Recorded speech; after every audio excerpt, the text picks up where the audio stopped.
Hello, everybody. Good evening to you. Am I audible? Can I see anybody chatting back and saying yes, please?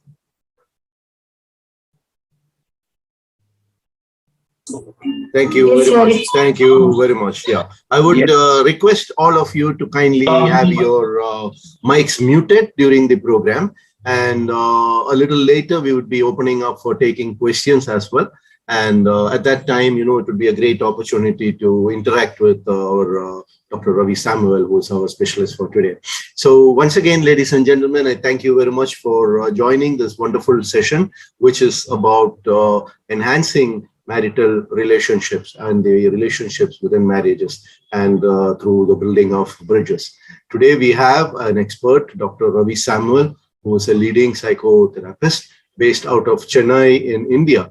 And we have attendees today from many parts of the region, especially from India. We have attendees joining us all the way from Qatar, and we also have participants joining us from Sri Lanka as of now. So we may still have a few more coming in from other countries as well. So thank you for taking time out to discuss a very important topic that is close to everybody's heart. At the end of the day, we all want to be happy. And one of the key elements of being happy is having a happy marriage. And not everybody is entirely successful at the beginning or through the process of marriage, especially after a few years of married life, we run into certain tribulations and certain challenges. So what are these issues? Why do they happen? And what can we do to overcome a lot of this so that at the end of the day, we will all have bliss in our married life? This is the topic that our guest, Dr. Ravi Samuel, will be presenting to us today. May I request Dr. Ravi Samuel to kindly switch on your video and come onto the scene, please, and start your screen shares. Good evening, Doctor. Welcome to the program. Good evening to you, and welcome to you and everyone who have joined us. Thank you, everyone, for joining us in this wonderful program. This is mainly to brainstorm how we can enhance our marriage experience. Some of these thoughts may challenge your already existing coping mechanism. Some of the thoughts presented here may even open up new thought process in your minds. I want to spend this evening to open up, not just listen to me and go and lead the same old life, but I want some change in the trajectory in which your marriages are going. Not necessarily you need to have problems to listen to this. Enhancing marriage is very important because it's a key element of one's life. And sadly, the concept of marriage is taking a backseat in many people's lives because of work, because of the pressure from social media. The time spent on mobile phones is much higher than people spend time with each other. In all my sessions, I request the couples to have face-to-face session. What is that? To look at the person and talk, not look at your mobile and talk, not look at the television and talk, not read your newspaper and talk, to have face-to-face session. Some of these that I'm presenting are from what is happening right now. In any marriage relationship, the beginning is very rosy. They take pictures, videos, pre-marriage shoot and all that. They're very nice and colorful and joyful to see them, but how well are they preparing for a marriage is a very big question, which goes unanswered. Are you ready for marriage? Financially, Are you ready for marriage in terms of personality, in terms of interpersonal relationship, in terms of adjustments? Are you ready for making compromises? When two people come and live together, we cannot expect 100% compliance and smooth functioning. There will be million points of differences, contentions, different opinions. How well we deal with conflicts is the key element to marriage, and next to that of love.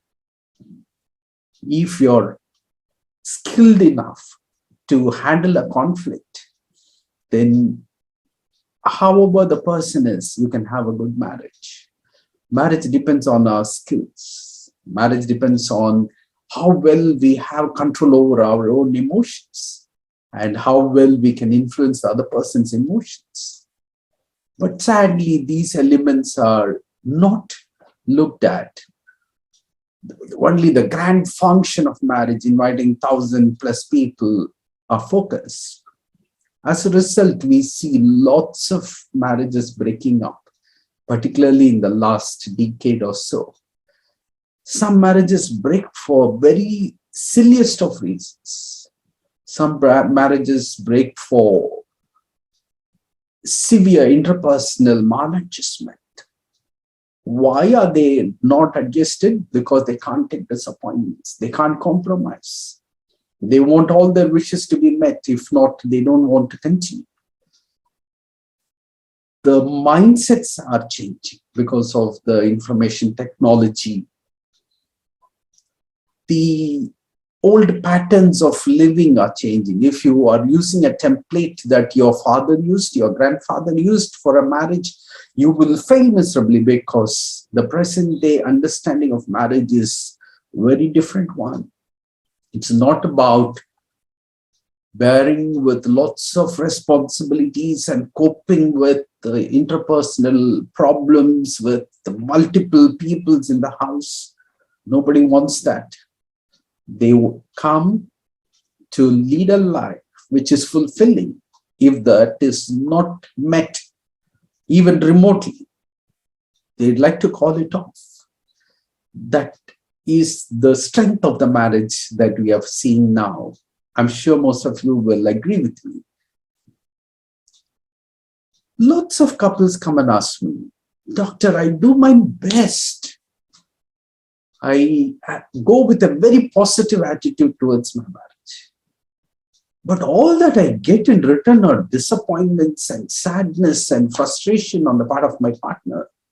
Where am I going wrong, doctor? Why is it I'm unable to have a fulfilling relationship in spite of doing my very best?" Ladies and gentlemen, marriage is not a game of logic. Here you are dealing with two minds from different backgrounds.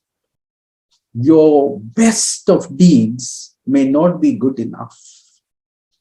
Your very best attitude may be very silly to the other person. So, what do?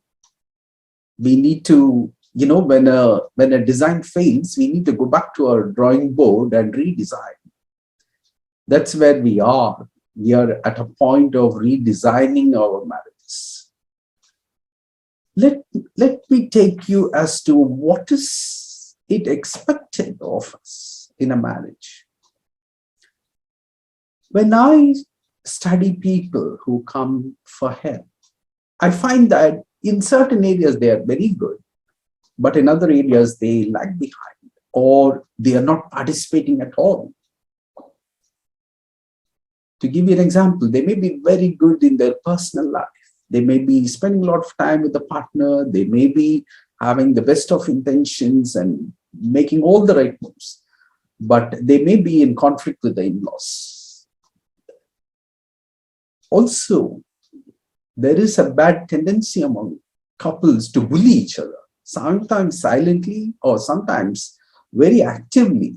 They will call names about the other family members, the in-laws, or ridicule the action of the in-laws. This leads to lots of hostility and animosity in a couple. What is done in a very joking manner, of course it's a poor joke, has a very serious consequence on the marriage. So if you only have to show concern instead of animosity, participate in a very healthy relationship with the in-laws, respect them, you are likely to have a very different attitude, different mindset in your partner towards you and your family members. Similarly, social, religious activities are very, very important. Not all our thought processes and behaviors are correct. When we observe other couples, we learn from them.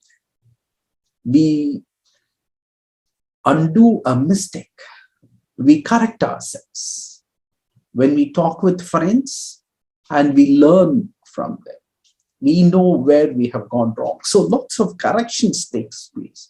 So couple need to have couple friends so that they can observe and learn from each other. It's not that one individual is perfect or some couples are perfect. All couples are in many ways correct and in many ways wrong. And constantly we need to evolve. The day we stop evolving, then the marriage runs into conflict. That's what the functional theorists about families predict, that unless you constantly evolve to the circumstances and to the people. To give you an example, if your partner is going for work, then obviously their confidence levels will go up, their self-esteem will prop up.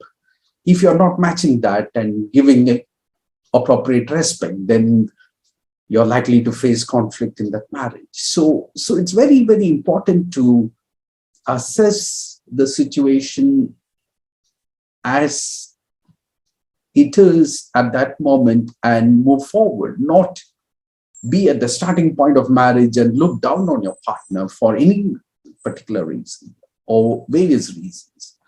So it's very important to have a 360-degree family role. You need to understand your multiple roles in marriage and try to fulfill them. You may be mediocre in certain aspects, but you cannot be scoring negative marks in these aspects.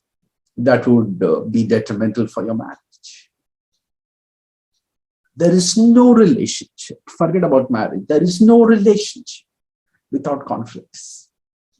Absolutely not possible. If at all there are any relationships without conflicts, then it has to be very fake one, or two people just fooling about with each other, being nice to each other. If they are true to each other, then they are likely to face very severe to very mild conflicts.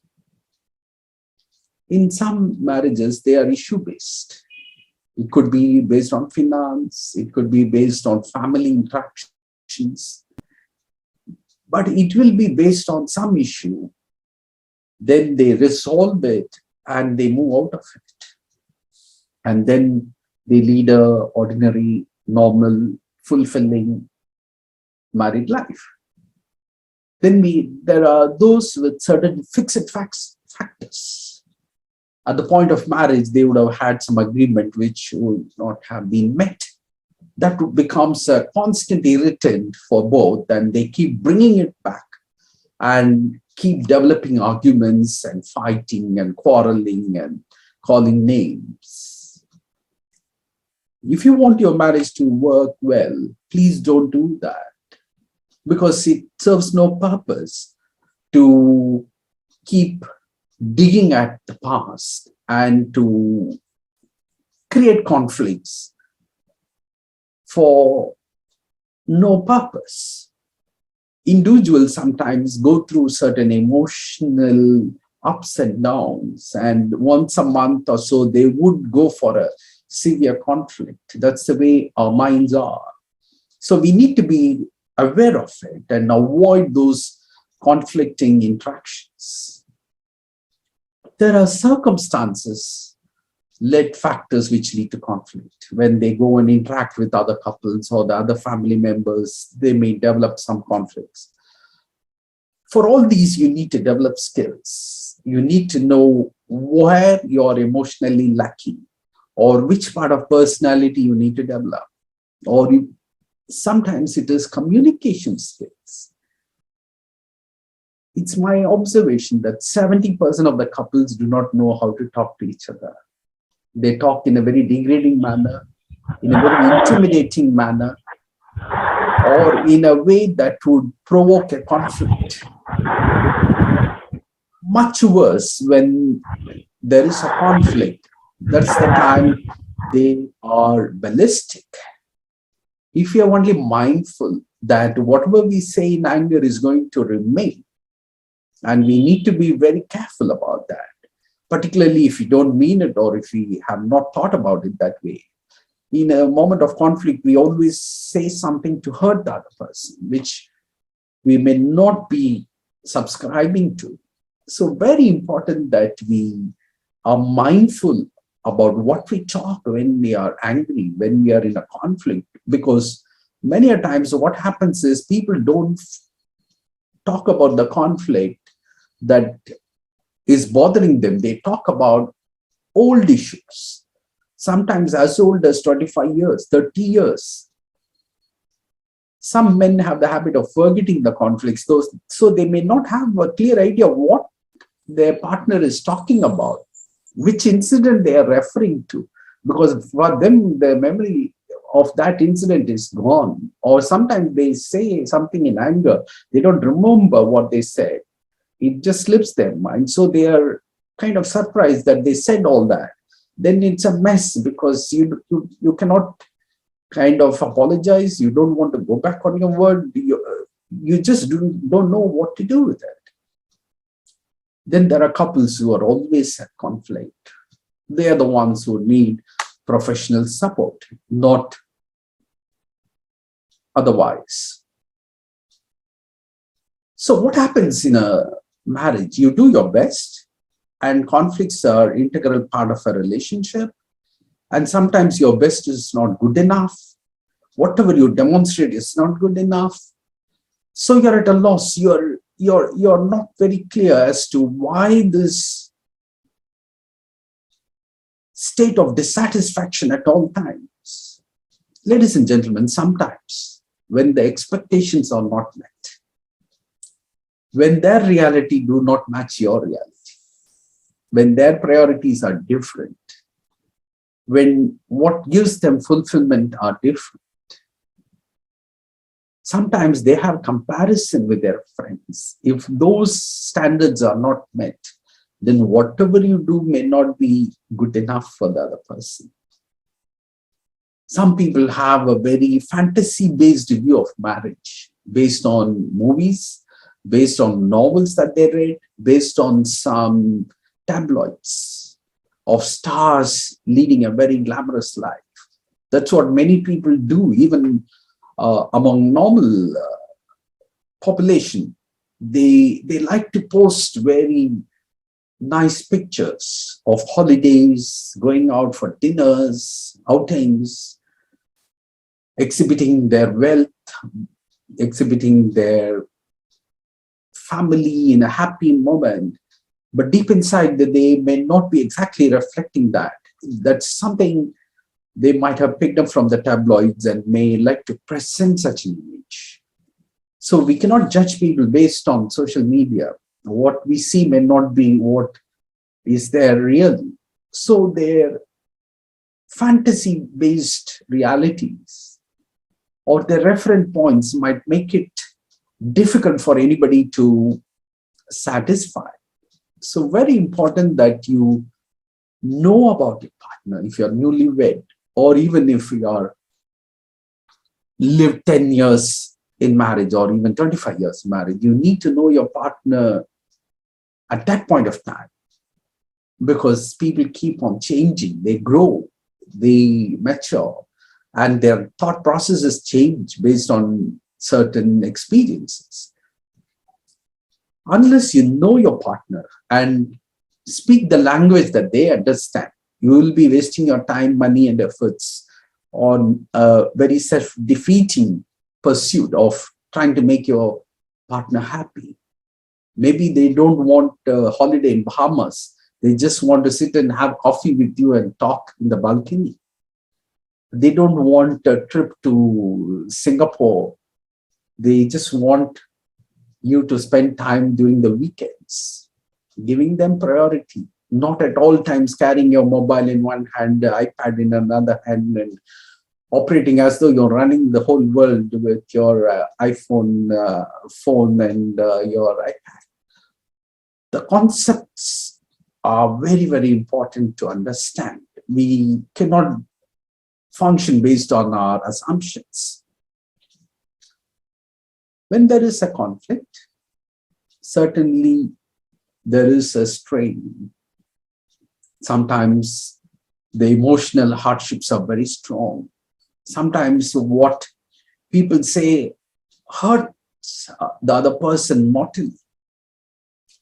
Then it influences their thoughts, their emotions, their understanding of you, and their reactions towards you.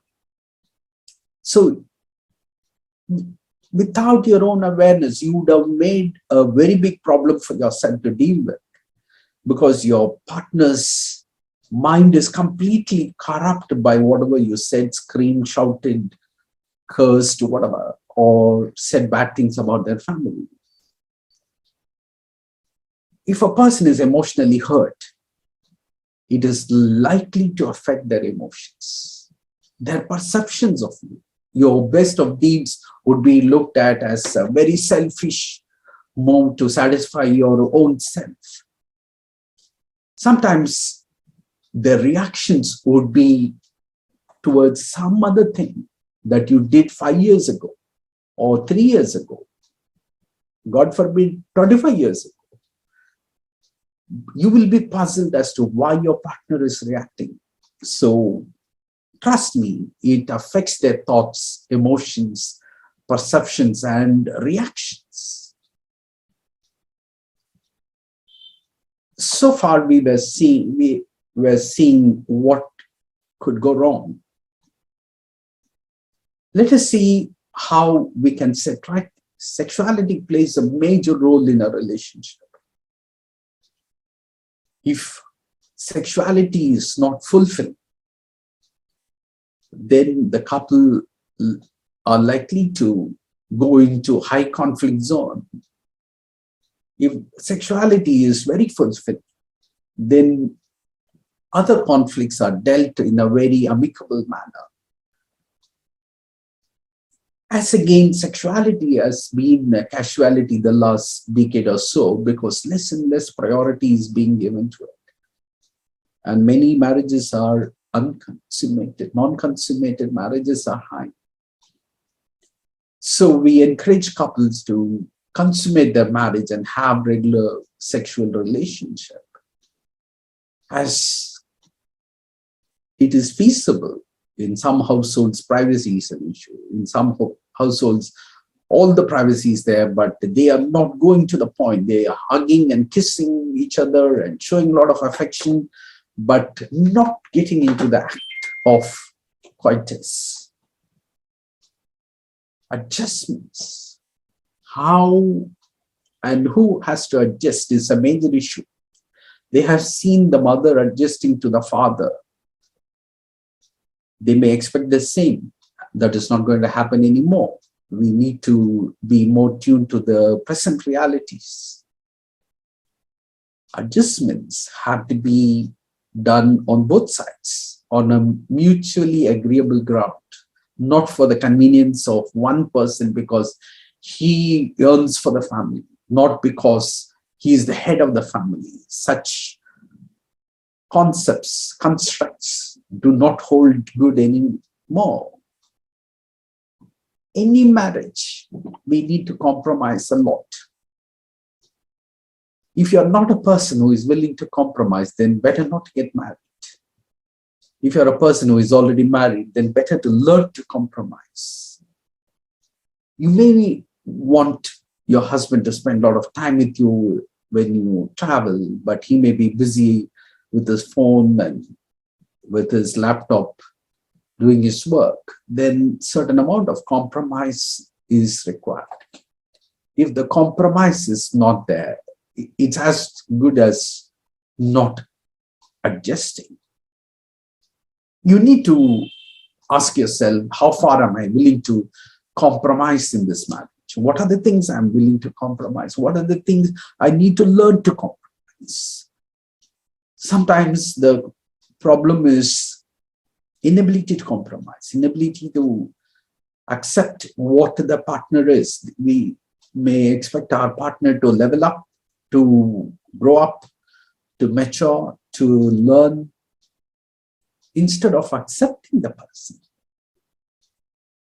If we don't accept the person, their self-esteem will go down, and that will create a lot of resistance in the marriage.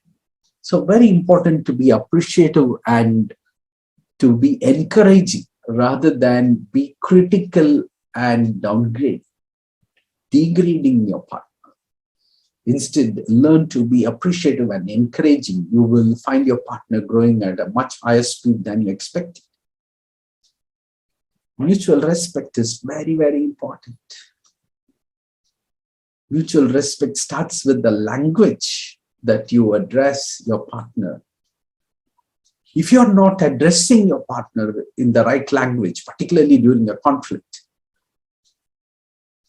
then that is going to lead to lots of hardships.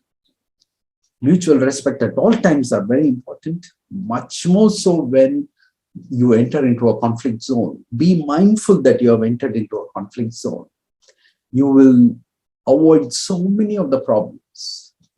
If you only avoid talking in anger, if you only avoid swearing, if you only avoid referring to the past, you will avoid so many of the problems. So very important to show this mutual respect. So what are the problem-solving factors that we need to develop? One is commitment. Commitment to stay in the marriage and to work out the marriage. What may happen? If the commitment is not there, then nothing works. So we need to have the commitment to make the marriage work.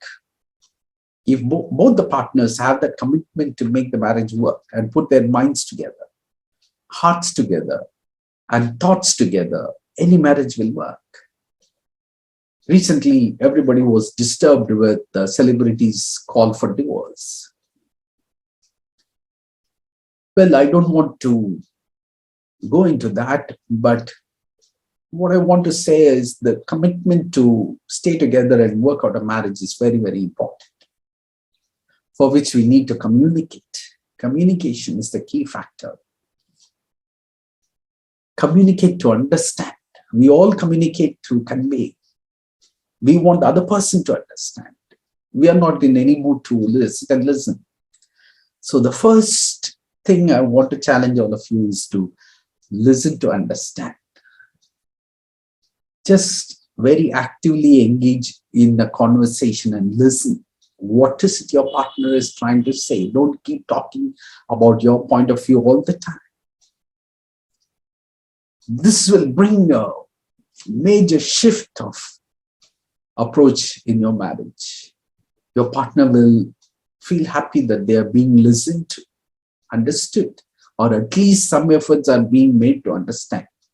Do not criticize, ridicule, and belittle your partner when they are trying to talk about their issues. Give value to it, because they are the ones, they are going to be there with you. Many a times when we admit patients in ICU because they had a hemorrhage or an MI, heart attack, it is the wife who is standing there all the time. Sometimes the children, but beyond that, wife is there, husband is there. That used to make me think this is worth all the compromises the man or the woman might have made in their lives.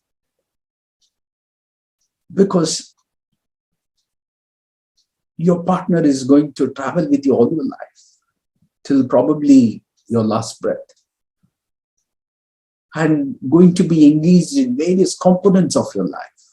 So we need to value that relationship. We need to give credit to your partner much more than you might have so far, because without their support and help, we may not be where we are. It's very important to look beyond mistakes. We are all stuck with others' mistakes. We make mistakes, but we look beyond our mistakes. That's double standard, isn't it? Some of us do. So we need to look beyond your partner's mistakes to create the environment for reconciliation. We need to stop saying, I can't be wrong. I'm always right. I am very thoughtful of my actions. I'm so mindful. How can I go wrong? Ladies and gentlemen, all of us can go wrong. 40% of our thoughts can be wrong, logically wrong, can be proved that it is wrong. So we have to be aware of it. And we need to identify where I would have gone wrong. What is my partner trying to convey? Is it a problem with my partner's mind, or is there a problem with reality? Sometimes your partner could be wrong. So you have to analyze and find out whether what they are saying is correct and whether there is some salt in what they are talking.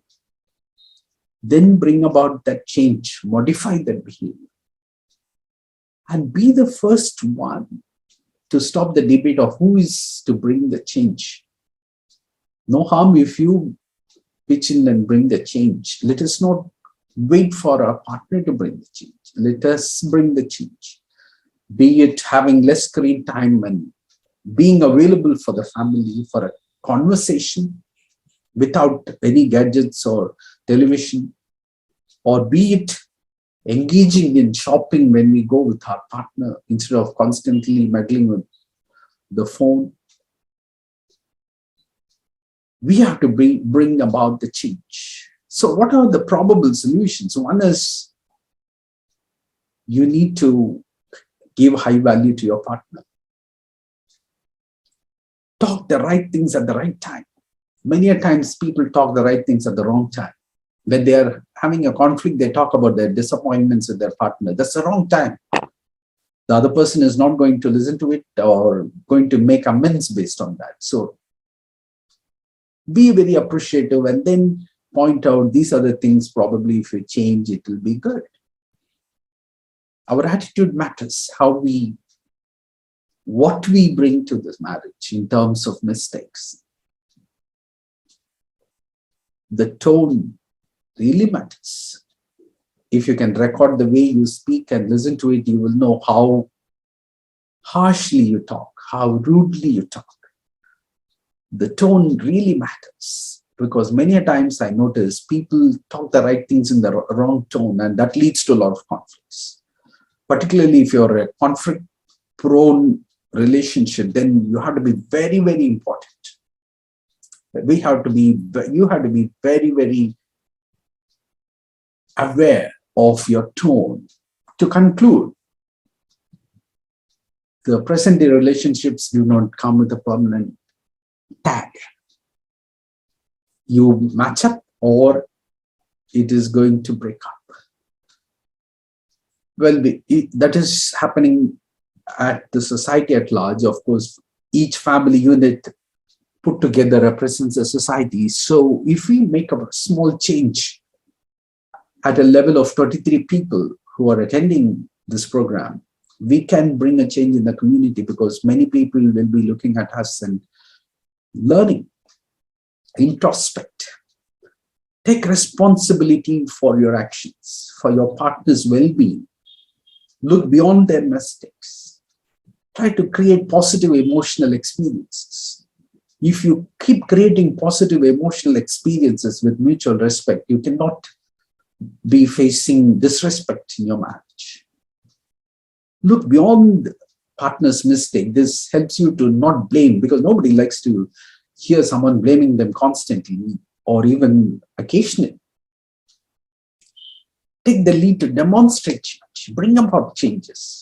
Just work out as to what kind of change you want to show. Like Michael Jackson says, if you want to see a change, make that change. Understand your partner's narrative. I said, listen to them, understand what is in their mind. They may be coming from New York, then their concept of marriage or whatever is satisfying will be different. If they are coming from a village, then their concept will be different. Unless you understand, you will be blindly doing things. Always prioritize and engage with your partner. You know, for coronavirus, now the preferred line of medication seems to be paracetamol. For many marriage problems, when people come to me, my preferred line of management is engage with your partner. Sit and talk.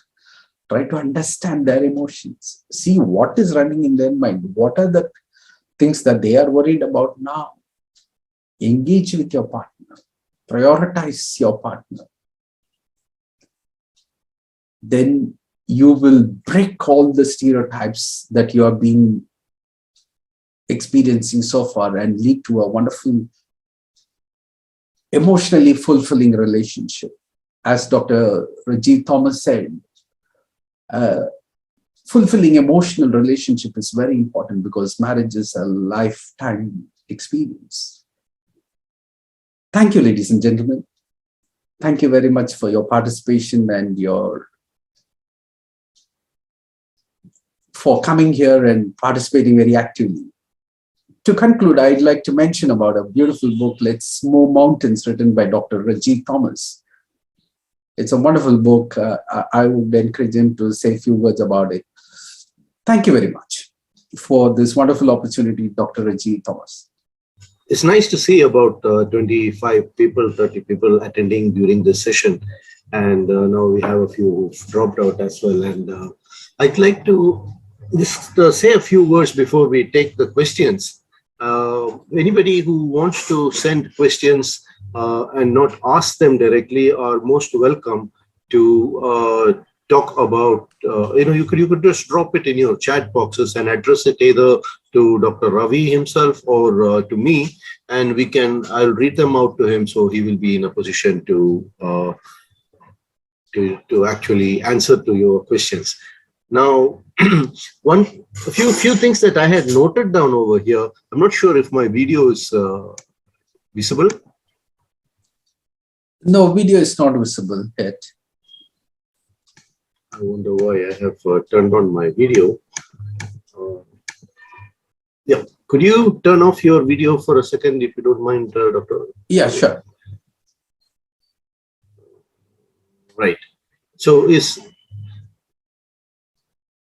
one of the points that I had noted down over here is related to the different templates that you mentioned. The way that things happened in the past and the way that things are happening at present. So obviously, a lot of our conditioning takes place right at the time of from time of childhood onwards, and we learn a lot of things and we expect a lot of things, but it's very important for us to notice that the template has changed. We live in a different environment, a different world altogether, and a lot of things have changed. So this is one of the key takeaways for me personally. And another thing that I noticed in the message that you have given so wonderfully well, Dr. Ravi, is that there is a need for commitment. And when I talk about commitment, this reminds me of some of the issues that we face even in management principles, and when I talk to my clients in other realms of challenges that they face. Now, a change can never happen unless there are two elements. One, the person should have a need to change. They should feel there is a need to change. And secondly, they should have a willingness to change. So if you have a need to change and a willingness to change that are working together, then obviously we can start taking steps and move forward to make those changes. Otherwise, if you are living in a state of denial and where we are not thinking about taking any steps or moving forward, then nothing is going to change. I mean, we cannot expect to see different results if we are going to follow the same things that we have been doing in the past. Unless we change something, nothing is going to happen. I wanted another, of course, it's another point that I noticed is I've taken down over here is that we need to take responsibility ourselves, and rather than waiting for the partner or the other person to change. So unless we start by ourselves, then there is not going to be a big change in the way that things are happening. So take responsibility and don't wait for the other partners. Now, before I we have a couple of questions that have come in for Dr. Ravi Samuel. And before I go into that, I just wanted to let our listeners and our viewers know today that Dr. Ravi Samuel does a lot of clinical counseling and clinical support to people who have not just marital issues, but also challenges in their lives and also issues related to teenagers, to youth, you name it. I mean, he handles a whole menu of programs and support activities in his clinical settings. And for those who are not in a need of a clinical support, but maybe you just want to talk to somebody, or you need a coach or a mentor to walk you through some of the challenges that you have in life that you may be facing, or maybe some of your friends are facing, your children are facing, feel free to reach out to either of us. We would be very happy to support in any way possible, because by attending a program like this, we do not want the relationship to end over here. And, we are available here, both of us, with our own areas of expertise. I myself, I do a lot of coaching and counseling activities also. I'm not a clinical specialist, but Dr. Ravi is. And so, we are available here in case you need to reach out for anything at all. So with that, Dr. Ravi, I'm moving into the questions. I have received 2 questions over here so far. And if there are more coming in, please, ladies and gentlemen, put them in now. And after I read these questions out, we will also give you an opportunity. If any of you would like to talk, please let us know by either dropping a chat message to us, or by showing a raised hand in your chat reaction screens, so that we know that you want to say something, and then we could unmute you or open up your videos so that Dr. Ravi can interact with you directly, and the other members can also gain from the interaction that is happening over here. So the first question I have here is, you said about mutual respect and discussions. What do you do if one of the spouse is not willing to talk at all, and there is only a lot of shouting and screaming that happens all the time? Doctor, you're good. Right. As I said, when there are constant conflicts, or when one partner is not able to manage, then you need to go for professional support. If, unfortunately, that is also not helping, then you may need to involve the elders of the family and kind of bring about that change. Unfortunately, if that is also not happening, then it's best that both the couples take a decision about being in that relationship. Right. Thank you for that, Doctor. I have a question related to the answer that you just mentioned. It just came in the mind now. I've read somewhere that sometimes in marital issues, and if you have relationship issues, it might be better to keep your family members and your elders out of it, and maybe you can sort it out personally between the two of you. All it needs is a conversation, a healthy one. So what's your take on it? I mean, you did mention that if that did not work, then you go and talk to the elders. But does involving other family members sometimes not complicate the matter a little bit more? Right. See, it's very prudent to not involve anybody at all, not even the professionals, into your marriage, because all of us can only have an outside view of the marriage and advise according to our understanding. So it's best that at the initial level, the couple try to sort it out among themselves. If that is not possible, then it's better to involve a professional, not family member into it. If that is not working out, then there is something beyond the marriage that's the problem. Probably it's a personality factor, or probably some psychiatric disturbance that one of the partner is suffering from could be affecting their marriage. So that has to be addressed. If there is resistance in addressing that, then we have to involve the family. So it's a kind of a process that one has to look into. Thank you, Doctor. There is a question, another question that has come in over here in the chat box. It says, after all the continuous conflicts, how do we get back the same love from our partner? Due to continuous fights, there's a mutual numbness of emotions. If there is love, then there will be forgiveness. When there is forgiveness, then you're not carrying any baggage. In a relationship, if you're carrying a baggage, then you're not going to make that relationship work in your favor. So the concept of love, God knows what people mean nowadays. I really am puzzled when people come and say, I'm in love, but I can't forgive that person. So the concept of love is more in what you do rather than what you say. So in doing, you need to show a lot of respect. You need to show a lot of forgiveness. You need to look beyond the mistakes of your partner and look at the longer journey.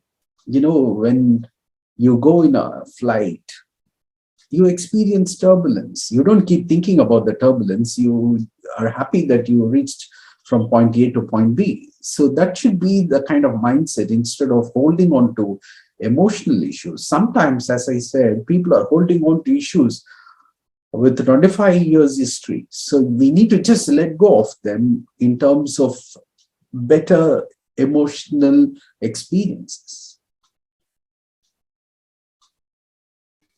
Absolutely right, Doctor. Something I noticed also here in the list as I was just browsing through it when you were saying, talking, is that we have not just married attendees in this program. You know, we have also a couple of them who are getting ready for marriage. So what would be your advice to them? My advice to them is, don't follow what your parents did. Don't follow what your grandparents did. Reinvent yourself. Reinvent your marriage. Make it a fulfilling experience on a minute-by-minute basis. You will have a very fulfilling relationship. Give more room to your partner's wishes, desires. You know, if you take a person beyond their dreams and their desires, then they are going to have very fulfilling emotional experiences with you. And this does not require money or great efforts. You need not take her to the moon and come back. It is a matter of prioritizing. It is a matter of respecting. It's a matter of giving respect to her opinions. That is the kind of emotional experience I'm talking about.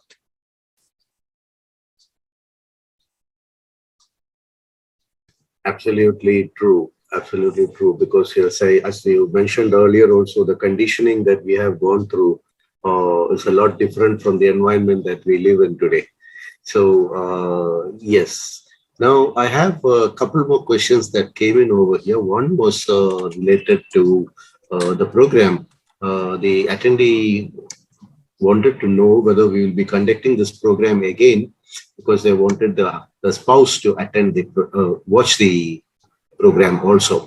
I think I could answer that on your behalf, Doctor, to let them know that, you know, at the end of this session, we have your email addresses, and some of you had graciously shared your mobile contacts as well, and we have created a support group which I will be disbanding in a couple of days' time. But you can always reach us on those contact numbers that you already have. But we will be sharing the recording of today's session to all the attendees after this program, hopefully by tomorrow. And also Dr. Ravi and myself, both of us will post this the recording on our Facebook pages so that you can view it later in case you have joined later or you miss something. And also you could try to get your spouses to view it. And if you still have trouble, reach out to Dr. Ravi and maybe he can get personally involved in it as well. Am I, did I answer right, Doctor? Or would you like to add? Absolutely. We have yet another question. Oh, wow, wonderful. I am getting a lot more questions coming in now. Just 1 second, I'll try to see how I can view that clearly. Okay. How to overcome the emotions when they attack parents? This is the question, Doctor. As I said, in a marriage, bullying constantly takes place, very passively, sometimes very aggressively. Unless there is a contractual ban on such abuses, there cannot be a mutually satisfying relationship, particularly for a lady. If you constantly keep abusing their parents, they are not going to be very happy with you at any point of time. Also for a man, if you are neglecting the person's parents, refusing to talk to them, sometimes even leaving the house when they visit, all these create lots of emotional strains. You know, interestingly, all of us think that the people in the West live very differently, but not very differently. There is some amount of mutual respect for each other's family that is required. And bullying and abusing need to stop. It is not a joke. It's not, we cannot have fun at the cost of another person's emotions. And much more dangerously, some people keep laughing when they are bullied or someone makes fun of their parents. But deep inside, they will be very hurt and probably weeping. So you have to be very, very mindful of certain things and avoid, like how we avoid an affair in a relationship. That is a red flag. That's the end of the relationship. How infidelity is not tolerated. Bullying and abusing is also not tolerated, but nobody makes a big cry about it. So it goes silently tolerated, but the consequences of it keeps happening. So gently avoid that. Doctor, the next question I have here says gadgets is more of an observation than a question. It says gadgets are taking a toll on the relationships. What are your thoughts on that? Definitely, yes, very rightly pointed out. Gadgets are big time spoilers of marriage or even relationship. I'd like to tell you something. If you don't have no gadget time at home, then the quality of your relationship suffers. You need to have a no gadget time. Sometimes people are looking at their gadgets while eating, just before sleeping, the moment they wake up. Sometimes they wake up to look at the mobile. So you need to have no gadget time. That would enhance your marriage, uplift your marriage, uplift your human interactions so much. I'd like to recollect a child asking the mother,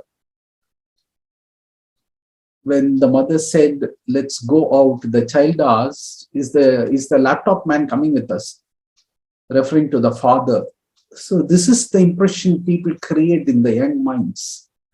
So we need to be mindful of what is the impression we create in others' minds. If someone is talking and you keep looking at your mobile, what is it you're trying to convey? You're not important. What you're saying is not important. There is something far more important that's going on, and I'm attending to it. That is the image you're giving. If that is the image you're giving at all times, then the partner is going to feel very humiliated and going to have low self-esteem. Very true, doctor. The etiquettes related to handling mobile phones have gone through the roof. Nobody seems to be caring about it. It's a very sad situation. The next question, I have a few more. I would strongly urge everybody to stay on till the end of the discussions, because we can actually learn a lot from the questions and answers. So, I did commit to sending you the recordings at the end of it, but staying and listening to it is better than watching a recording later on. So please stay on. And I've seen a couple of people drop out. So this is a message to the others. The question says, can I marry a divorcee if I really love them? Sir, please answer this question.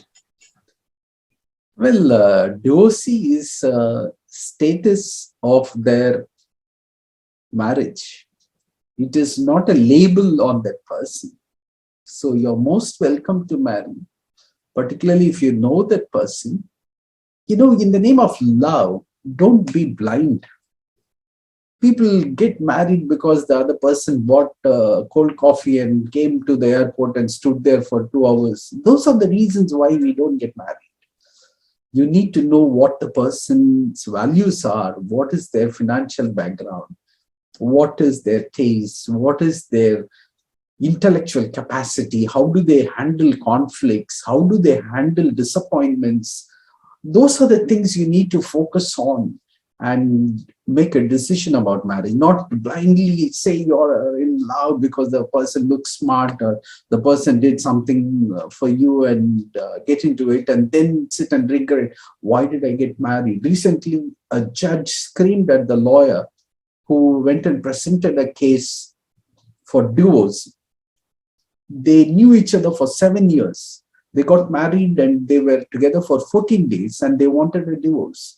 So the judge was wondering why the judge encouraged them to come to the court instead of advising them. The lawyer said, I advise them as best as I can, but still they want separation. They don't want to live together. Then what in the name of love were they doing for 7 years was the question by the judge. Definitely, I endorse that question. You need to know the person, not just hang around coffee shops, theaters, malls, and blow up your parents' money and think that you're developing the relationship. And once you're married, you know nothing about your partner, because people are generally nice in social situations. But when it comes to fulfilling responsibilities, finance, then the real face comes out.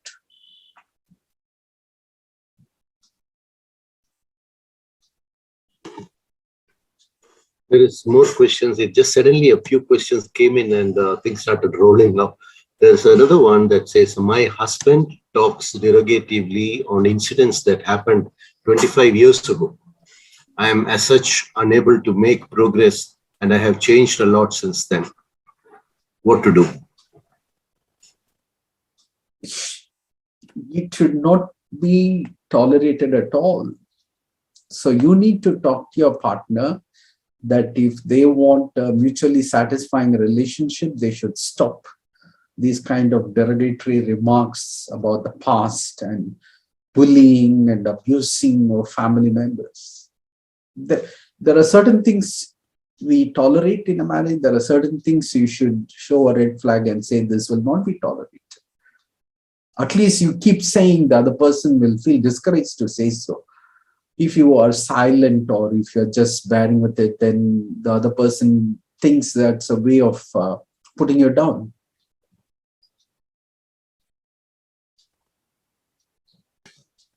Certain things should never be tolerated is an absolute truth. Unfortunately, a lot of people just, stay and remain as victims, and that's very unfortunate these days. Dr. Ravi had mentioned earlier regarding a book of mine that was published recently. And in fact, anybody who would like to pick up a copy of that, I have just shared in the chat box the link to the place where you can actually get the book. and it talks about life's mountains. Mountains is a metaphor for the challenges that we have. And it gives a lot of tips on how you can easily overcome a lot of these challenges. It's taken out from a very popular workshop of mine. And a lot of people have found a transformation during that workshop itself. So I believe that this book is going to touch a lot of lives. So please, if you're interested, I would encourage you to grab a copy.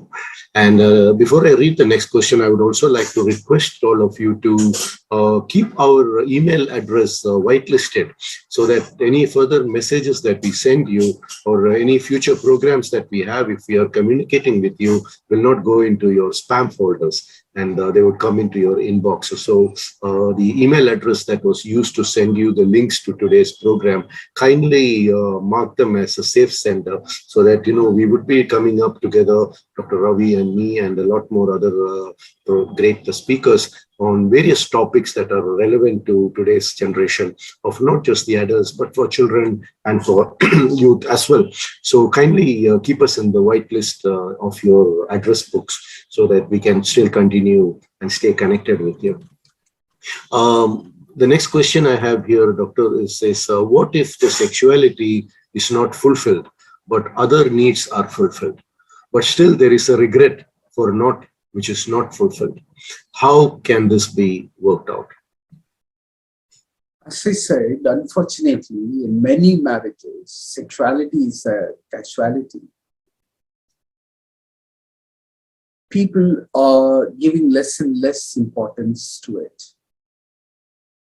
And this creates a lot of distress in the partner who is expecting it, creates a lot of distress in the partner who is not having a fulfilling sexual life.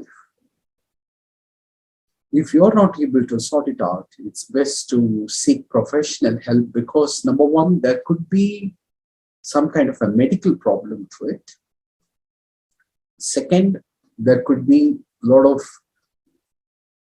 issues relating to relationships. And third, there could be lots of erectile problems in a man. Similarly, medical issues with the lady's sexuality in terms of lubrication, in terms of getting into sexual acts.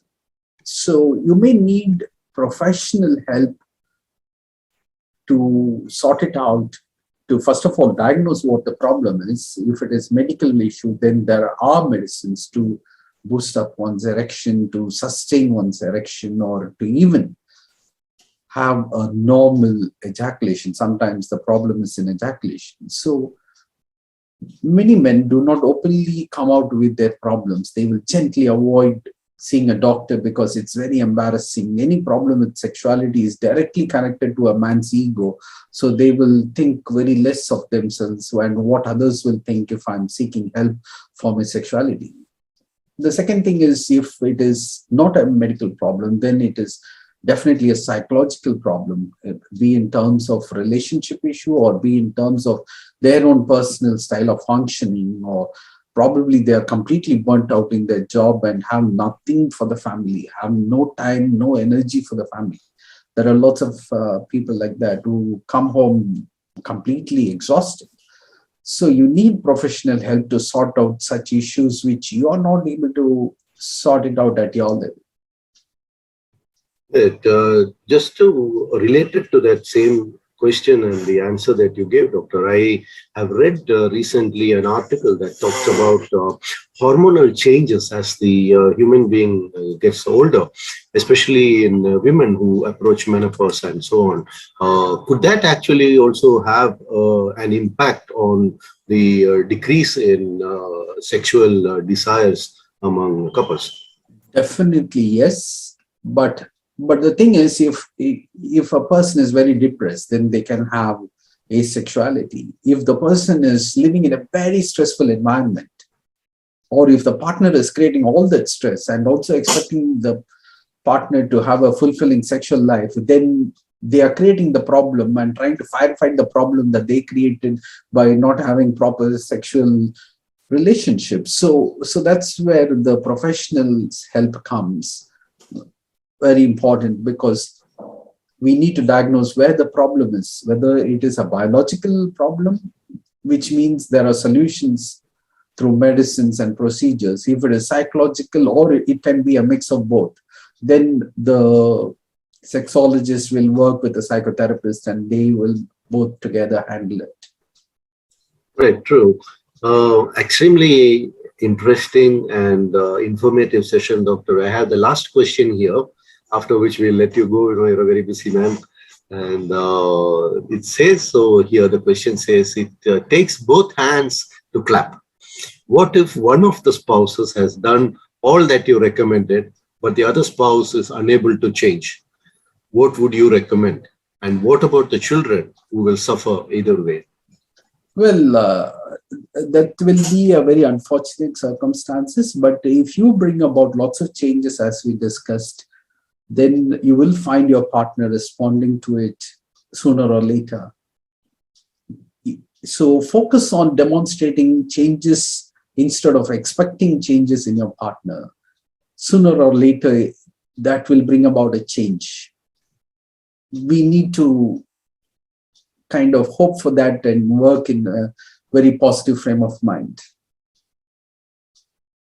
What about the second part of that question, Doctor? What about the children who will suffer either way? Is there something we can do to keep such conflicts and interactions between the parents out of reach of the children?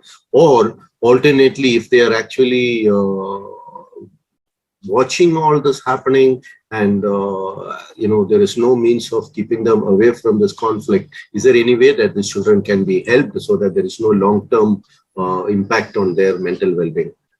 This is a very, very important and the most important question of the day. Number one, you may have a conflict and pretend to be normal when children come. The children will know that intuitively that you are pretending to be normal and you're not exactly normal. Number two, if you're quarreling and fighting in front of them, then they can develop low self-esteem, they can develop lots of emotional insecurities, and their marriage will be affected because they have been seeing a very bad marriage right in front of their eyes 24/7. Having said that, some children try to intervene into the parents' conflicts, trying to bring some normalcy or even calmness.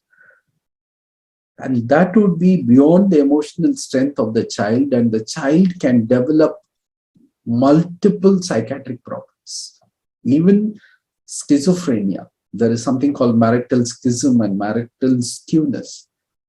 When the child operates at a level which is far beyond their capacity, then there is a disintegration of their mental faculties. So children are direct casualty of bad marriages. Well, I really wish that none of our children will be exposed to such conditions, though, I mean, it's a harsh reality in today's world with all the challenges that we so rightly addressed during the presentation. Dr. Ravi Samuel, it's been an absolute pleasure having you on this program. And on behalf of all the people who attended today's session, I would like to say thank you very much from the bottom of our heart. And I really look forward to having more opportunities to interact with people together with you on future programs of specific interest. And I would request all our attendees, please feel free to mail us or text us in case there is a specific program or a topic that you would like either Dr. Ravi Samuel or myself or anybody else to talk on, and we would be very happy to organize such programs for the benefit, because at the end of the day, our intention is to make sure that we can help everybody in whatever small way possible. Thank you very much, everybody. God bless you and good night. Good night. Thank you very much. Bye-bye.